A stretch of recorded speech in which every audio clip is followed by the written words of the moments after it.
Hey guys, I'm Sage, and this is the Iconic Dollcast. On this podcast, I'll be talking about iconic dolls and their cultural impact over time. As a longtime doll collector, I thought it would be interesting to go back and research all about the dolls that I had growing up. This includes everything from Barbie to Britney, all the way to American Girls, and so much more. I specialize in making customized versions of the Britney Spears doll. If you haven't yet, give me a follow on Instagram, Britney Spears Custom Dolls, on TikTok, Britney Spears Dolls, and Twitter, B Spears Dolls. You can also follow the official podcast Instagram, Iconic Dollcast.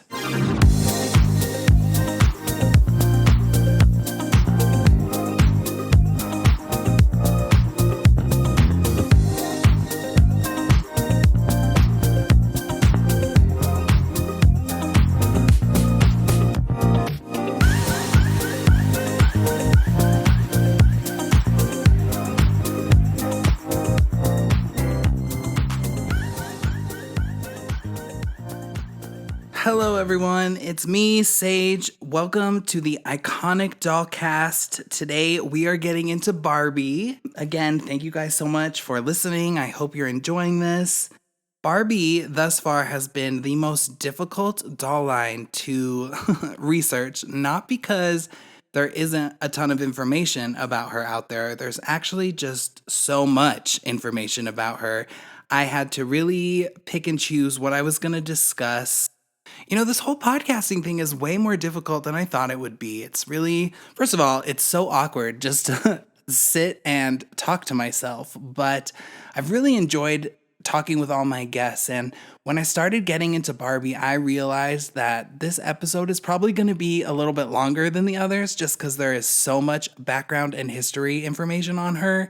And it's also going to sound a little bit more formal. I actually ended up having to write kind of like a script for this just because with the last few episodes, all I've been doing is writing very brief notes and just kind of talking. But with Barbie, I didn't want to leave out anything important. So I wrote out a script. So I might sound a little bit different than I usually do, but we're going to get into Barbie, just the most iconic doll of all time. I mean, all the dolls I'm talking about are iconic, but none of them would really exist, I don't think, without Barbie. So I had tons of Barbies growing up. I played with them all the time. Barbie, I think, really impacted the way I use my imagination and creativity. I think she was always changing. She had so many jobs. All my Barbies were different. I had a Dr. Barbie, a hula dancing Barbie. I had a vet Barbie for sure. I had a working out Barbie, my favorite of all time. Love her. And I don't know. It was just always a new experience I got whenever I got a new Barbie. And I absolutely love her. I know she gets criticized a ton. I think a lot of the criticism is valid, but I also think that people forget what Barbie's main message is, and that is you can be anything you want to be. And that is literally exactly what Barbie has done. She has just changed the world, I think. I mean, I read somewhere that every 3 seconds a Barbie doll is sold, and I cannot believe what an amazing impact she's had on pop culture, but also just like the journey she's gone through since her first release in 1959. It's just really crazy.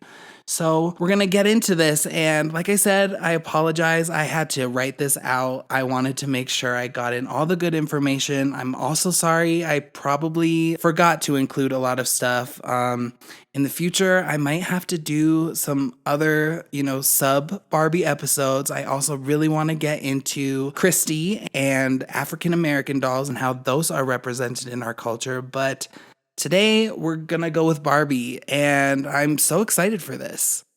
This is gonna be a long one, so pour yourself a glass of wine, whatever you need to do. This is quite the story. So, the idea behind Barbie was conceptualized by Ruth Handler. Ruth and her husband Elliot were actually both the co-founders of toy company Mattel, which I'm sure you've heard of. Ruth had noticed there was no market for adult-type dolls for young girls. During this time, all they had was baby dolls and paper dolls. She also noticed that her son, Ken, yes, both Barbie and Ken are named after Ruth's children, had a lot more options with the toys that were available for boys during this time. Ruth had witnessed her daughter playing with paper dolls and acting out her imagined adult self and thought it would be great if there was a 3D model that little girls could dress up and play with. I don't know how many of you guys had paper dolls when you were growing up, but paper dolls sucked. They always tore. They just weren't good for play. They weren't durable. So I definitely see why Ruth would think, hey, how can I turn this into a 3D plastic model that my little girl could grow up with and play with, dress up, and, basically just build a fantasy life out of. On a family trip to Switzerland, Ruth and her daughter Barbara noticed a small 11.5-inch fashion doll in the window of a cigar shop, and boom, the idea for Barbie was born. This doll was known as Build Lily and was modeled after an adult comic strip character in one of the local newspapers. Build Lily was mostly a gag gift in the late 50s that men would receive as a joke. The character was a post-war, sassy, ambitious gold-digging exhibitionist. The doll, unlike Barbie, has nipples and several other over-the-top and sexy comic strips written to go with her story. However, after several men had received this doll, many young children discovered her and began to play with her. Eventually, dollhouses, miniature furniture, accessories, and assorted fashion clothing packs were made to accommodate the doll. Ruth bought up a few of these Build Lily dolls and brought them back to the United States in pursuit of creating her own version that she could market to young girls. A man named Jack Ryan, who had created missiles during the war and would later become one of Zsa Zsa Gabor's husbands, teamed up with the handlers to bring their new idea to life. The prototypes were made in Japan and initially came back to the States with nipples on their breasts, and Jack Ryan had to personally file them off before presenting them to Ruth. Unlike the Build Lily doll, Barbie was made of a lighter plastic and had rooted hair instead of plastic mold hair like Lily did. At first, Ruth did not have a very positive reaction to Barbie when she was still being pitched. Many of her colleagues, who were mostly middle-aged men, did not like the idea of a doll for young girls that had breasts and gave such a grown-up aesthetic. Ruth was persistent though, and the doll ended up premiering at the American International Toy Fair on March 9, 1959, which is also known as Barbie's official birthday. Barbie's full name was Barbara Millicent Roberts, and she is a teen fashion model from a fictional town in Wisconsin called Willows. I never knew this. I always assumed Barbie was from Malibu, but I guess she didn't move there until the 70s. But this is what her books say. For those of you who don't know, when Barbie came out, a bunch of fictional books were written to give Barbie a backstory. So, first reactions to the release were not great, and production of the doll had to be cut by 40% because stores were not willing to put Barbie on the shelves. But after working with an industrial psychologist who suggested they market Barbie as a way to teach young girls about the ideal standards of living, I say that in quotes at the time, Barbie's appeal began to shift. It's pretty crucial to talk about what women's roles and rights looked like in the late 50s and early 60s. The ideal lifestyle then was to get married, have kids, and be the perfect stay-at-home mom. Women weren't encouraged to speak for themselves or earn their own money. It was all about that perfect all-American family lifestyle in which men earned all the money and made all the decisions. Initially, during research and market studies, mothers were put off by Barbie's, let's say, sexy image, and they did not like her. But in the summer of 1959, when the first Barbie commercial aired after an episode of the popular Mickey Mouse Club, that is the original Mickey Mouse Club, not the one that Britney did in the early 90s, Barbie is seen in a wedding dress, which I guess conformed with the ideal living standards for women of that time, and the doll quite literally blew up and started flying off the shelves. Jumping a little bit ahead here, it's really funny that Barbie was initially and has many times since been marketed as a bride because according to the many published books written about Barbie's backstory, Barbie has actually never officially been married, and she has remained unmarried because the makers at Mattel didn't want to ruin the idea of open play that Barbie has as a single woman. She's also never had a baby, but we will get into that in a little bit. The original Barbies that were released were a blonde or brunette Barbie who came in a white and black striped bathing suit, a ponytail with rooted hair, little black heels, and red painted finger and toenails. The original Barbie's look is a lot different from the Barbies I grew up with and the Barbies that we know and love today. Her face is super serious, her eyes are looking to the side, and she's not smiling. Nevertheless, Barbie was a smash. More than 300,000 dolls were sold in its first year, and several fashion packs with assorted clothing and styles were released as well.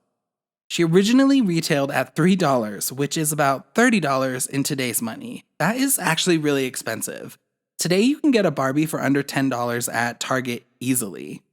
An original Barbie from 1959 can sell for over $20,000 in mint condition in 2022. Wow. After being a major success on her own, Barbie's boyfriend Ken was released by popular demand in 1961. Ken is not our focus today, but I will mention that after more than 40 years together, Barbie and Ken officially broke up on Valentine's Day in 2004. But don't worry, they got back together 7 years later after her rebound boyfriend, who was a surfer, Blaine, did not work out. Ken also has had some pretty controversial moments. 1993's magical earring Ken caused quite a controversy. He had an earring, he had a very flamboyant outfit, and basically fit every gay stereotype of the time, and parents did not like this. I really need to get that doll. He is so cute, and so is the Barbie that goes with him. But maybe we'll do a separate episode on Ken. I haven't decided yet, but Barbie, her controversies are, very extensive, but Ken's also had quite a few. Okay, back to Barbie. Remember that Build Lily doll that was ultimately Barbie's inspiration? If you don't know what she looks like, look her up and compare her with one of the original Barbies released. You'll see how similar they are to the Build Lily doll. After a lawsuit was brought into place by the makers of Build Lily, Mattel bought out the company and purchased the rights, and in 1964, the production of those dolls was ended.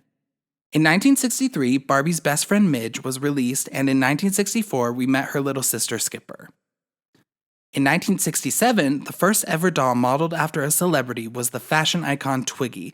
This doll is so cute. Look her up. I wish I could get my hands on one of these. They're pretty expensive, but Twiggy is actually the first, celebrity to have a doll made out of her. So that's really cool.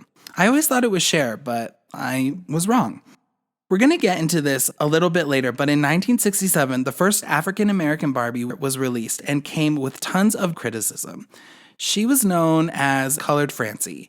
Even for 1967, I don't understand how anyone at Mattel thought this was a good title for the doll, and it's definitely super offensive. The original Francie doll was released in the 60s, and she was known as Barbie's modern cousin. When Mattel decided to come out with an African-American doll, instead of giving the doll a brand new face mold with African-American features, they instead just changed the skin tone of the original Francie doll. This sparked a bit of understandable controversy, and in 1968, Barbie's African-American friend Christy was introduced. Although this doll also did not have any unique new features and had the same body and head mold of Barbie, Christy had a much more positive response from critics and consumers. In 1980, the first African-American Barbie with unique features was released. Not as Francie, not as Christy, but as Black Barbie. Through the end of the 60s, Barbie remained pretty much the same, aside from add-ins of friends, family, and boyfriend. But in 1971, Malibu Barbie was introduced, and it's the first example of Barbie's first major face change. Malibu Barbie now had a softer looking face, and her eyes looked directly at you rather than to the side like the original Barbie.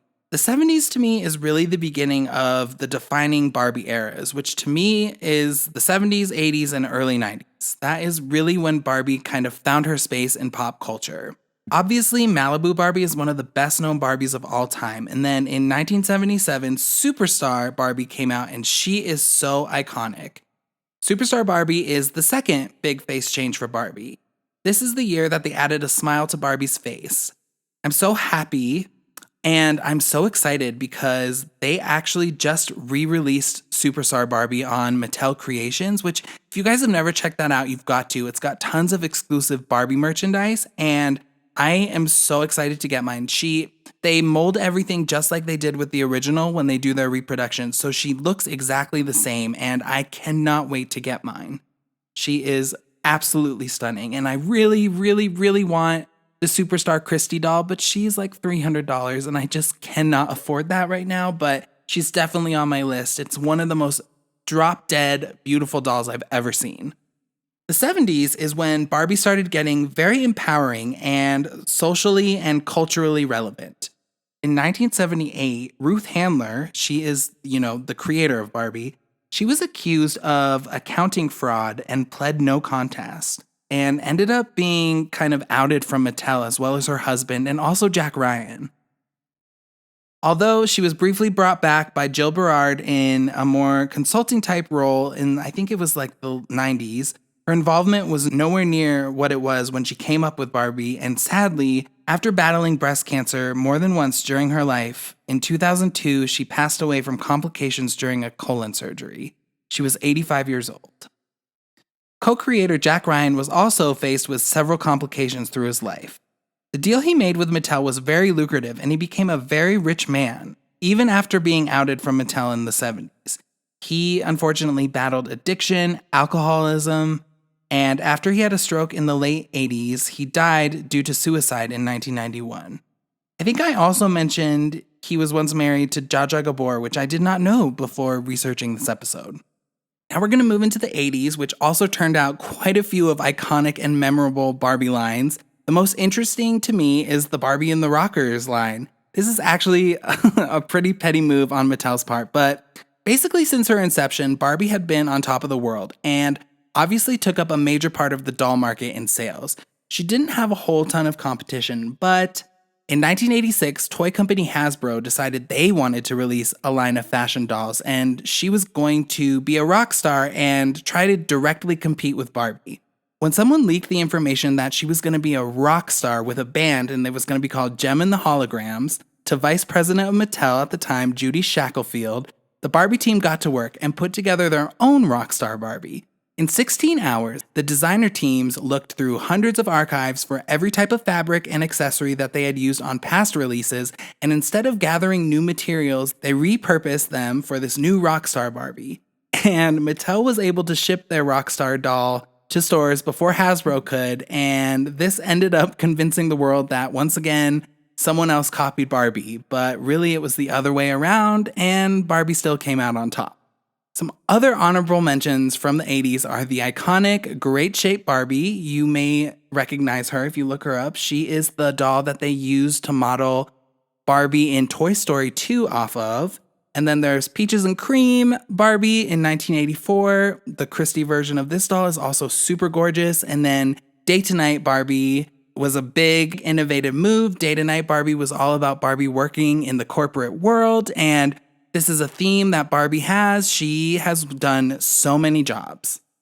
Really quickly, let's just get into some of the jobs that our girl Barbie has had. She's been a fashion model, an astronaut, a doctor, a vet, a dentist, a professional horse rider, a hula girl, a pilot, an engineer, a police officer, an army sergeant. She's run for president 6 times, and the list goes on. In all, Barbie has had over 70 different careers. This really kicked off with 1963's Career Girl Barbie, which was brought out during the peak of the first feminist movement. Barbie gets a lot of understandable criticism, but I think that almost always overshadows really how innovative Mattel was at least trying to be when they were making Barbie. I want to finish this timeline and then get into all of that. So, moving into the 90s Barbie holds such a special place in my heart. That is the Barbie I grew up with. She has the very vibrant blue makeup and almost everything is bright or neon pink. I believe they also gave her a new face for this era as well. I love how cartoonish this one is. I don't know why. I guess it's probably just because it's what I grew up with. But to me, 90s Barbie is definitely peak Barbie era and look-wise. The 90s is a decade of iconic Barbies like Totally Hair Barbie, which is the best-selling Barbie of all time. I had this doll. I still have her. She definitely needs a makeover. Her hair is not in good shape, so I need to do something with that, but I still have her. And there was also a Totally Hair Ken who had rooted hair rather than the standard plastic molded hair that Ken usually had.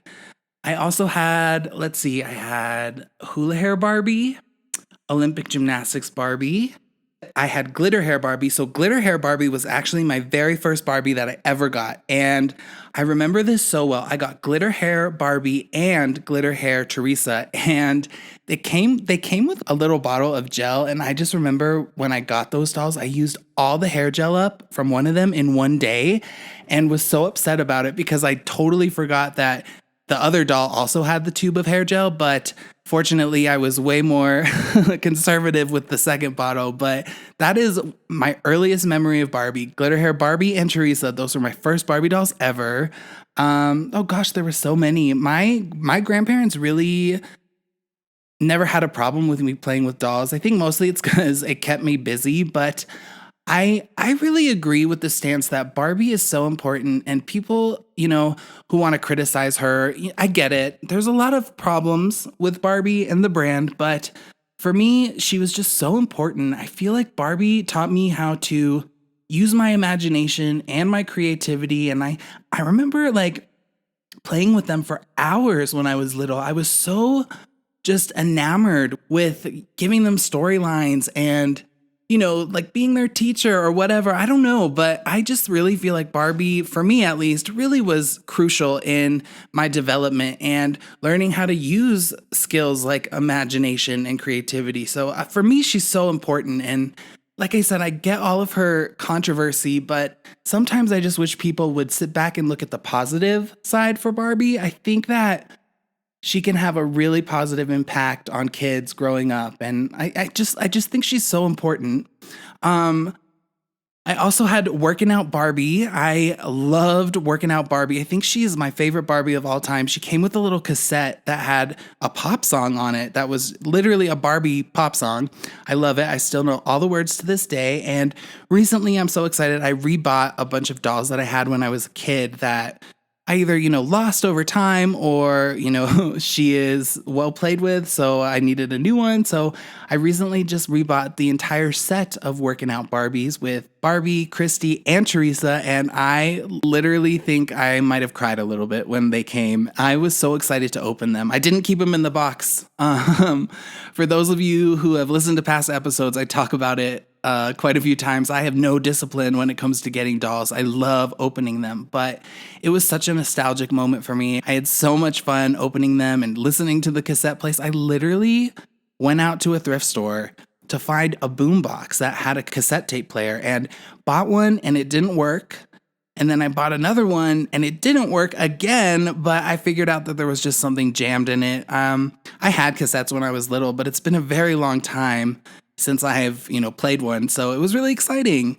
Other than that, I had a bunch of swimsuit Barbies, and I loved Ariel too, the Little Mermaid. So I had a bunch of Ariel dolls as well. But the 90s, man, what a time for Barbie. So many different ones. And if you guys are really interested in seeing just how many Barbies are out there, there's this really great website. Let me look this up just so I can make sure I plug the right thing. It's called barbiecollectors.altervista.org. So just type in Barbie collectors or something on Google and you'll be able to find it. And this website is amazing. They have archived photos of all the Barbies ever released by year. So if you are specifically looking for a Barbie doll, it's going to take you a while to find it if you're just looking through every single one released. But this website actually has them archived by year. So I'm looking at it right now. If you want to find a Barbie from 1968, you can literally click on that year and it will show you all of the different Barbies that were released that year. And it is crazy. Let's keep it moving here. Sorry, there is a lot to get through. In 1998, Barbie got another new body mold, and she had a smaller chest and a wider hip. And I believe this is when they finally, I don't want to say finally, but this is when they gave Barbie a belly button. In the early 2000s, Barbies faced another conflict with competition. Barbie has always had a lot of competitors during her career. I think American Girl really gave Barbie a run from her money with their historical lines in the late 80s and early 90s. And in the early 2000s, Bratz dolls really shook Barbie and Mattel's world. And I'm actually going to do a full episode on the Bratz dolls after I'm done with Barbie on the Iconic Dollcast. But to make it brief, obviously Barbie's diversity was never something that Mattel handled well, but In 2000, a man named Carter Bryant pitched his idea to MGA Entertainment of an all-new type of fashion doll that was ethnically diverse and completely innovative. Those dolls are called Bratz dolls. So this is a wild story, and basically what happened was this man, Carter Bryant, he was working for Barbie. He was working for Mattel in the Barbie department, and he came up with this idea of a brand new fashion doll that was gonna be ethnically diverse and just have a lot of different features. The doll's heads are really big. All of her features are really big.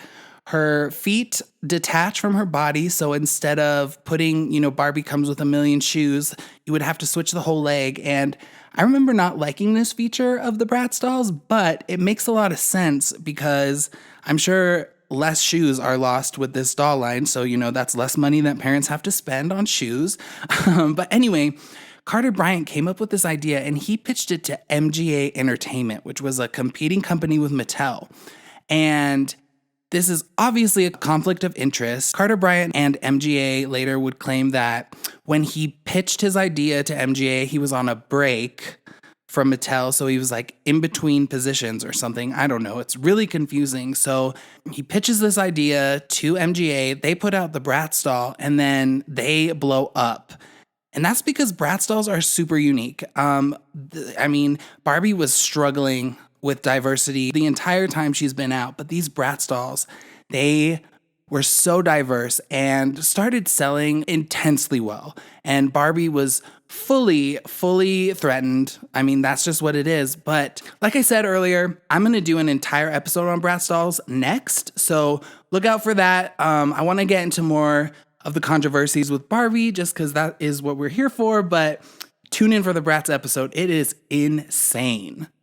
In 2014, for the first time ever, Elsa dolls from the movie Frozen replaced Barbie for the #1 selling doll for the holiday season. Sorry, Barbie. Elsa froze you for a season and took that #1 spot. And recently, LOL dolls and Frozen 2 dolls have become high competitors for that #1 spot in sales during the holiday season. So many milestones. Okay, and then lastly, in 2016, Barbie made a major comeback with their fashionista line. The thing with Mattel is that I think they've tried. It looks like from the research I've done, they've tried a bunch to be more diverse, but up until the 2016 fashionista line, they really ended up fucking things up rather than being more inclusive or ethnically diverse, which is, what their goal had been. They just never really succeeded, and it always kind of turned around and hit them back in the face whenever they did try to be innovative in that way. If you guys haven't seen it, not sponsored, but you should watch the documentary on Hulu. It's called Tiny Shoulders, and it's the rethinking of Barbie, and it's all about the planning and the process and the reactions to the fashionista line, which really changed Barbie forever. You can get Barbies in any size, petite, curvy, tall, any skin tone. All the face molds are unique. They all represent different things in the way that I feel like people have wanted Barbie to do for so long. But like I said, they've tried, I guess, but always failed at this. So I can see why Mattel people, particularly, the people in charge of Barbie would, struggle with this. But finally, in 2016, that came out, and, the quality dip in Mattel Barbie dolls is very clear. I will say that. It's disappointing, but the fact that now anyone can get a Barbie doll that at least closely represents you is iconic. They're so cool. Every time I go to Target or Walmart, I stop in the Barbie aisle to see what they have. There's always something new, and they've just done a really good job with that. And I respect them for that. I think people at Barbie have worked really hard and, pushed for a lot of things in the last few years. And this fashionista line has really put Barbie, she's already been around forever, but I think this even more so confirmed, Barbie will never go out of style. She has done it again, and this fashionista line is amazing. But you know what? We're still going to talk about some other controversial moments that Barbie has had. We talked about it earlier. Obviously, in the 70s and 80s with their African American dolls, they didn't roll them out very well. They also had a doll, I think it was in the 90s. Her name was Becky, and she was in a wheelchair. And this was their first doll that had a disability, which, it was really innovative at the time. And a lot of people were applauding this. However, the problem is, and, people will find a controversy with anything, but the wheelchair that the doll came in didn't fit in Barbie's dream house. It couldn't go in the elevators. It wasn't sized the right way. So unfortunately, there was a ton of complaints about that. In 1997, Oreo Fun Barbie, Nabisco teamed up with Barbie and they released a white Barbie and a black Barbie. And it was Oreo, like the cookie themed. And the whole controversy about that is, Oreo is a derogatory term, and it's used to describe an African-American person who acts white, and ultimately the doll was recalled. 2 Barbies in the 60s and 70s. One was Babysitting Barbie and Slumber Party Barbie. They came with a scale that was set to 110 pounds and also came with a little notebook, book, magazine. I don't know what it was, but it's on the cover. It says how to lose weight. And on the back, it says don't eat, which is not a good message. Mattel has definitely fucked shit up before. I'm going to talk about some dolls that I think got really harsh criticism, but that one in particular, the Slumber Party doll, that is absolutely out of line and did not help the fact that one of Barbie's major criticisms is the way she looks, the way she's proportioned. People will say, if Barbie was a real person, her head would break off and she'd fall forward because her boobs are too big. I totally get that. I totally get how the image of Barbie can kind of project an unrealistic fantasy for kids who are playing with her. But the thing is, and this whole time I'll say, we give Barbie a lot of human qualities. It's almost like she's a real person, but at the end of the day, she's not. Barbie is not a real person. She's a doll. And I don't want to take away from any of the body image criticism. I'm just going to say personally, I didn't experience that when I was growing up. And I guess I've never really understood fully why she gets the criticism she gets. I have seen in documentaries that Barbie is shaped the way she is because it accommodates all her outfits. Her neck is really long because she wears helmets, she wears necklaces, she wears big hats, she wears turtlenecks, she wears coats, and she's proportioned the way she is because that allows kids to dress her up in different outfits without it looking weird. And I think people forget that a lot. And I also think we put a lot of human qualities on Barbie, and yeah, she does have kind of a materialistic lifestyle, and she does have a gorgeous face and is all about fun and makeup, but she's also a very independent woman. Barbie's never been married.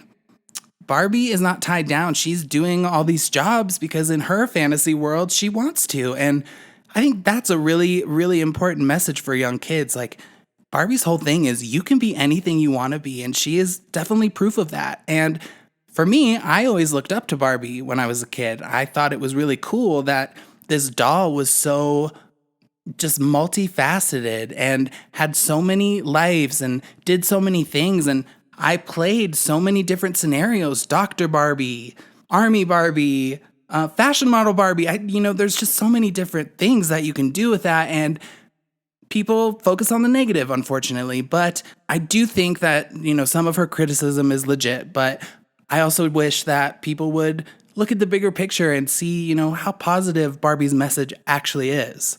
Some other highly criticized Barbies are Growing Up Skipper.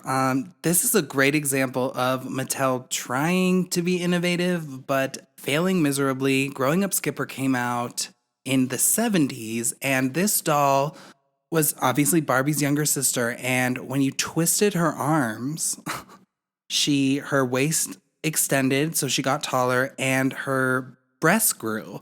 And so with this one, I definitely see how having a doll that deals with the ideas of puberty could be important for little kids, but I guess just during the time, parents were not having it, and the doll got recalled. Pregnant Midge. This was a doll, like I said earlier, Barbie has never officially been married or had a baby, but her friend Midge has. And This doll, I believe it was released in 2010, got quite a bit of backlash because parents felt like it was encouraging teen pregnancy. Again, I don't agree with this. I think Barbie was just trying to extend Barbie's world with, dealing with the ideas of having a baby. First of all, Midge is not a teenager anymore. There's no way she can be. She's a full adult. The doll came with Midge, her husband, and I think 3 other kids. So this obviously wasn't her first pregnancy in Barbie world, but the doll had a piece on her stomach that made her look pregnant. And when you took it off, inside her belly was a little baby, a little baby Barbie doll. And so parents didn't really like this. I don't think Mattel's intention was to promote teen pregnancy, but in all scenarios with Barbie, we've learned that people can find anything to criticize.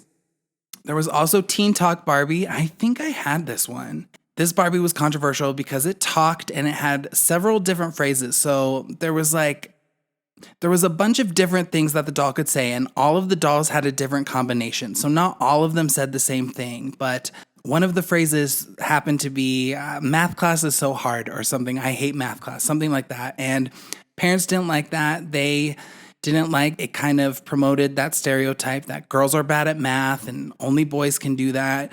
I am a boy. I hate math. Math is so hard for me. So I guess looking at it from my point of view, I'm like, well, yeah, who likes math class? I guess a lot of people do, but I definitely didn't. So I don't think that one is that controversial.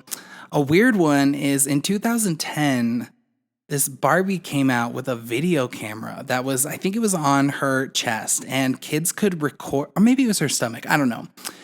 Kids could record little videos, and I didn't know this, but I guess they could also upload it to the Barbie website, which is kind of weird. I think the whole controversy is like, where are these videos going? Who has access to them? And even the FBI got involved and said that this Barbie was a bad idea because exactly what I just said. They didn't know where these videos were ending up. They were nervous about, and it's kind of obvious what they might be nervous about. I'd be nervous about that too, but nevertheless, this doll sold really well. And those are just some of the controversial ones. I feel like there's also been some pretty innovative Barbies that don't get any credit. Obviously, Christy, duh. Christy is so beautiful. My working out Christy Barbie is absolutely gorgeous. I said it earlier, I think it is literally on my bucket list to own the 1977 Superstar Christy. She is probably the prettiest doll I've ever seen. We also had Miss Astronaut Barbie in 1965. Barbie landed on the moon before a real human did.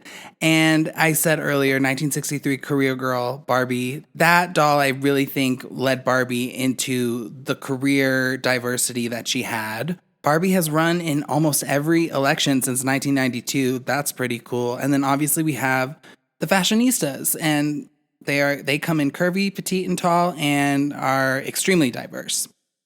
So, I mean, Barbie's had tons of ups and tons of downs. It sucks that I think a lot of her achievements are overshadowed by the negativity surrounding her, but Barbie's an icon. Barbie is the most iconic doll of all time. I could not do this podcast without talking about Barbie. And this was a lot of information, but I learned so much from this. What an incredible icon. I mean, that's really all I can say. This is insane. I mean, I realized that it took Barbie a while to get to where she's at now. I also realized that Mattel has made a lot of mistakes, but Barbie's iconic. You can't take that away from her. And just the best doll of all time.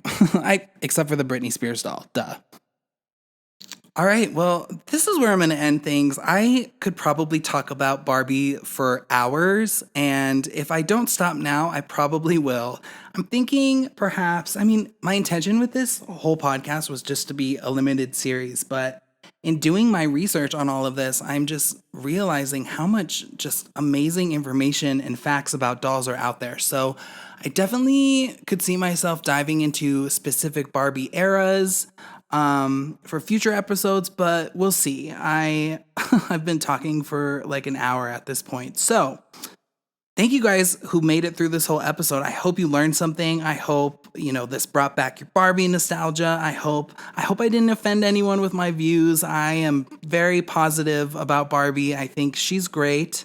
And next time on the Iconic Dollcast, I'm going to be talking with one of my all-time favorite Instagram, TikTok accounts. And his name is Aaron. You probably know him as Aaron Malibu on all social platforms. Aaron is a doll creator. He collects Barbies and has just an incredibly cool account. If you haven't yet, go check it out. He has really cool photography skills. His doll customs are absolutely stunning. Next time, we're going to talk about just the overall impact that Barbie had on our lives and how she really is the reason why so many people get into collecting dolls as well as customizing them.